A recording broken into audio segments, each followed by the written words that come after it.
how do you make use of context in order to create immersion? Context serves three purposes. It creates predictability and expectations. It allows the story to be more readable. And it creates a sense of familiarity and belonging. Combining genres and themes helps the public to immerse themselves into stories. Context delivers both coherence and consistency, which are both essential to develop your world. A genre and a frame create a context, and here are some other possible combinations of the aforementioned genres and frames. If you intend to combine action and science fiction in order to create, for example, a swashbuckler, how does it go? Well, swashbuckler will not be just satisfied by action. It needs other genre. Most of the time it will require some comedy. It may require some adventure as well. And maybe some form of drama. Now, is that enough to create a satisfying swashbuckler? And where does it come from? Swashbuckler is often the combination of the action genre and the pirate frame. Now, why the pirate frame and not the western frame, for example? Well, the pirate frame is more concentrated on the grandiose aspect of the story, where the western stories are often rougher. By combining an action genre with a western frame, you often get a wilderness context.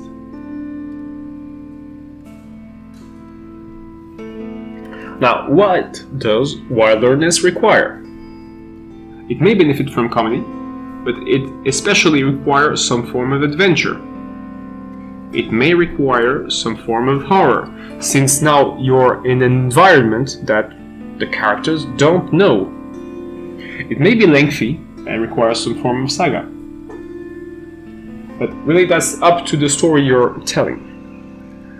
The inclination of the action genre is to get the most of what you're trying to create.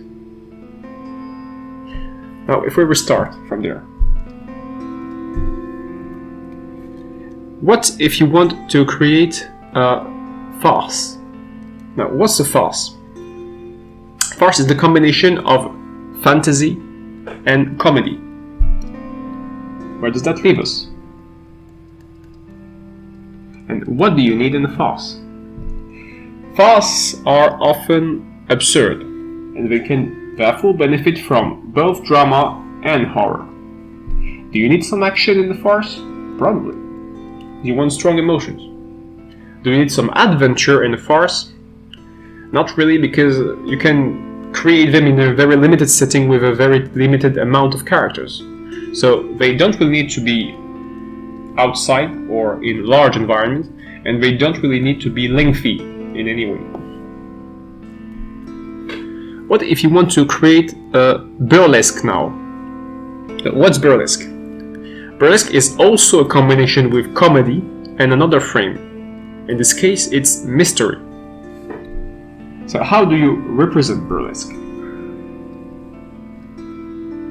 Just as for the farce, burlesque admits some form of absurd. So drama will be useful.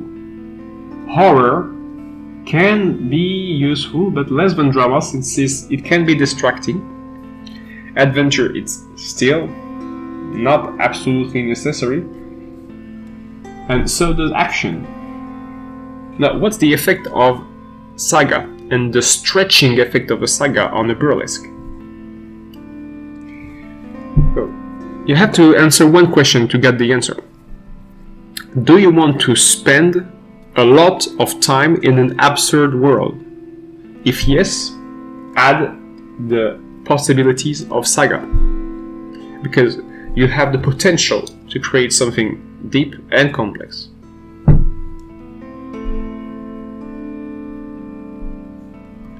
If you try now something like espionage.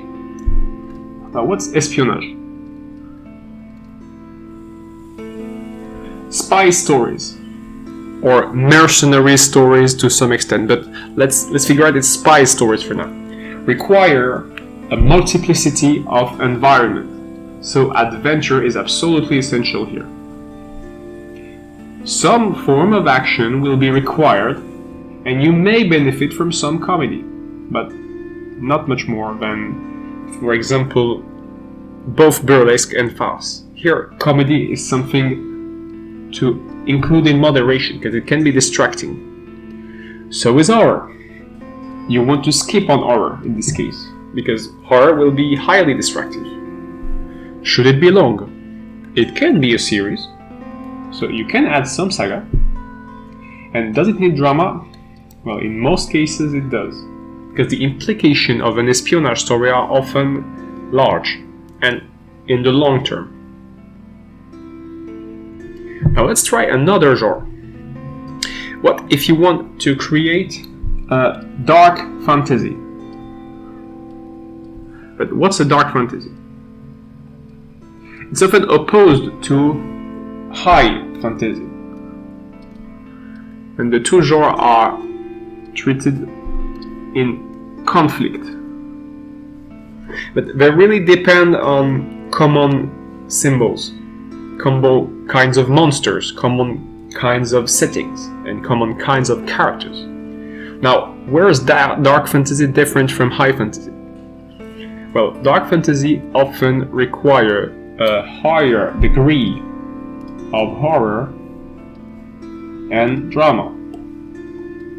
Here you've got your two main genres.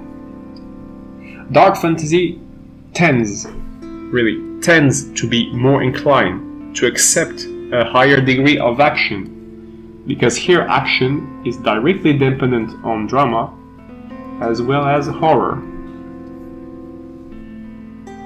Now, what's the other difference between dark fantasy and high fantasy? High fantasy relies on adventure. So a high fantasy will need a lot of locations. Not to say that dark fantasy require a limited amount of locations. There will be a need for multiple locations, as in many stories, but those locations will produce a very different effect. High fantasy opens the horizon. Dark fantasy closes it. And that's not to say that it closes the public or the character's perspective. They literally closes the environment. They restrict the amount of physical freedom. And therefore, they may allow for more reflection, more contemplation, and more pondering.